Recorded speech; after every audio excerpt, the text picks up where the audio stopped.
When you think of megastructures, you probably picture skyscrapers piercing clouds or massive dams holding back entire rivers. But right now, one country is building something so large it dwarfs all of those combined, and chances are you've never heard of it. This isn't made of steel or concrete, it doesn't have a grand opening ceremony, and it won't be finished in your lifetime. It's a wall, but not the kind you're thinking of. Welcome back to NextBuild, where we explore the world's most ambitious construction projects and engineering marvels. Today, we're uncovering a megastructure so massive, it's being built one tree at a time. This is the story of the 3 North Shelter Belt program, better known as China's Great Green Wall, and it's quietly becoming the largest ecological engineering project humanity has ever attempted. Let's go back to the 1970s. China faced an existential threat that most people outside the country didn't understand. The Gobi Desert wasn't just sitting there in the north, it was moving, advancing, swallowing towns, farms, and lives. Every spring, massive dust storms would roll across northern China like something out of an apocalypse movie. In 2006, one storm deposited 300,000 tons of sand on Beijing in a single night. The sky would turn orange. Visibility would drop to 0 meters. People couldn't breathe without masks.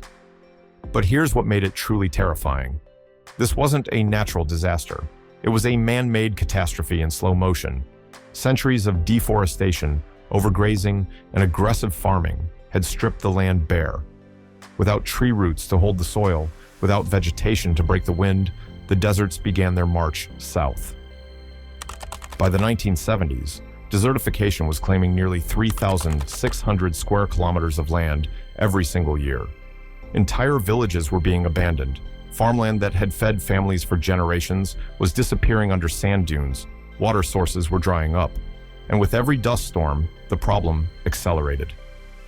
China's northern provinces, home to hundreds of millions of people, were facing an ecological death sentence. So in 1978, the Chinese government made a decision that seemed completely insane.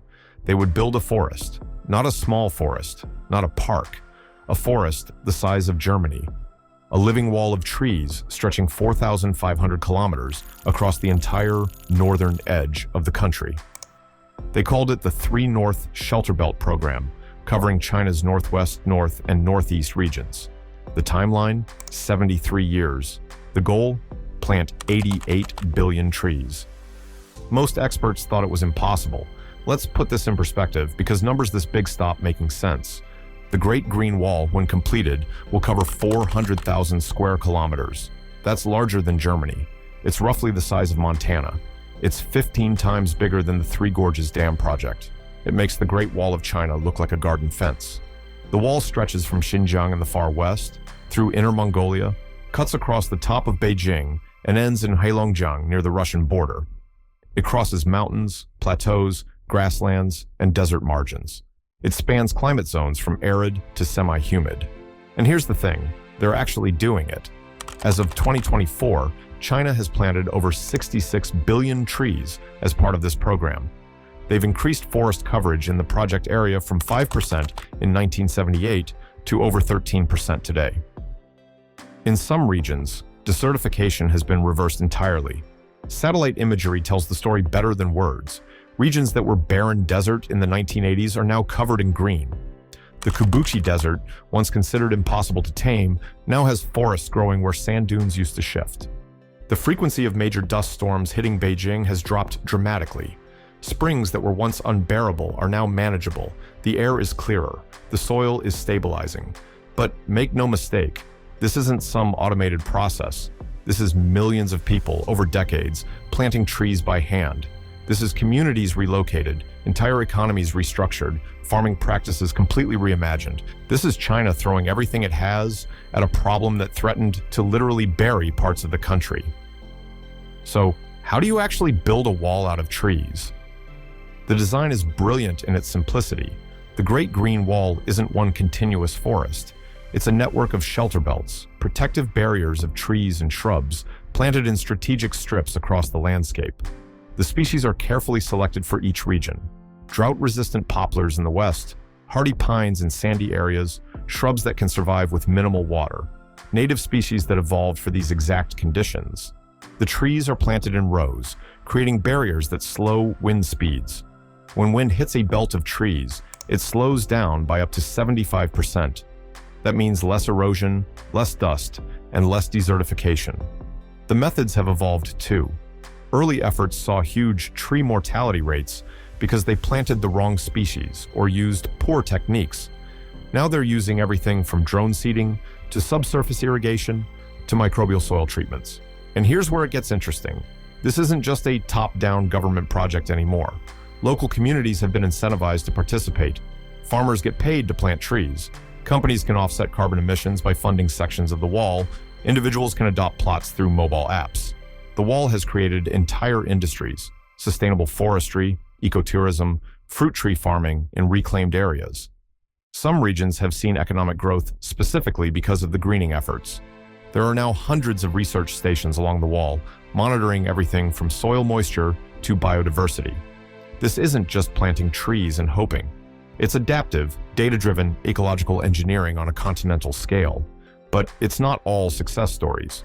Early sections of the Great Green Wall have faced serious problems.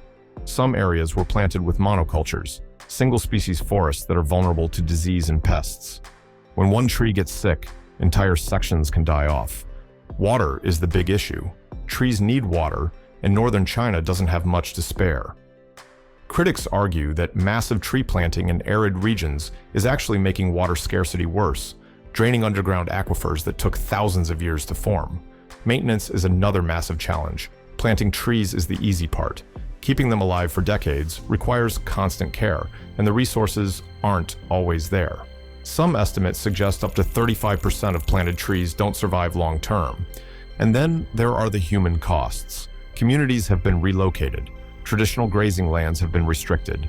Nomadic lifestyles that existed for centuries have been disrupted, all in the name of fighting the desert. The scientific community is divided. Some hail it as a necessary intervention that's saving an entire region. Others call it ecological hubris, imposing forests where they don't naturally belong, potentially creating more problems than it solves. And looming over everything is climate change. As temperatures rise and precipitation patterns shift, the carefully selected tree species might not be adapted for the climate of 2050 or 2078, when the project is supposed to be completed. China isn't alone in this fight. Africa's Great Green Wall, a similar project spanning the Sahel region, aims to create an 8,000-kilometer barrier against the Sahara. It's inspired by China's model, but adapted for African conditions and communities. Countries from India to Brazil are launching massive reforestation programs. The idea that you can engineer your way out of ecological collapse by planting trees on an unprecedented scale is spreading. This raises profound questions. Can we really control nature at this scale? Should we? Is massive intervention better than letting ecosystems find their own balance, even if that balance doesn't include us? But here's what's undeniable. In many areas, it's working. Species that had disappeared are returning. Springs that had dried up are flowing again. Communities that were on the edge of abandonment have a future. The satellite data doesn't lie. Northern China is greener today than it was 40 years ago. Whether that's sustainable, whether it's worth the costs, whether it's the right solution, those are legitimate debates. But it's happening. Right now, quietly. While the world watches SpaceX launches and AI developments, China is remaking an entire region's geography, one tree at a time. The 3 North Shelter Belt program won't be completed until 2050. Most of the people who started it won't live to see it finished. The trees being planted now will be tended by generations not yet born. It's a megastructure that doesn't look like one. No gleaming towers, no ribbon-cutting ceremonies. Just millions of people, across decades, trying to hold back a desert. Whether it ultimately succeeds or fails, it represents something remarkable: the scale of what humans can attempt when facing an existential threat. The largest megastructure ever built isn't made of steel. It's made of roots, leaves, and stubborn hope. If you enjoyed exploring this incredible project with us here on NextBuild, make sure to hit that subscribe button. We've got more mind-blowing megastructures coming your way. What's the next build? You'll have to stay tuned to find out.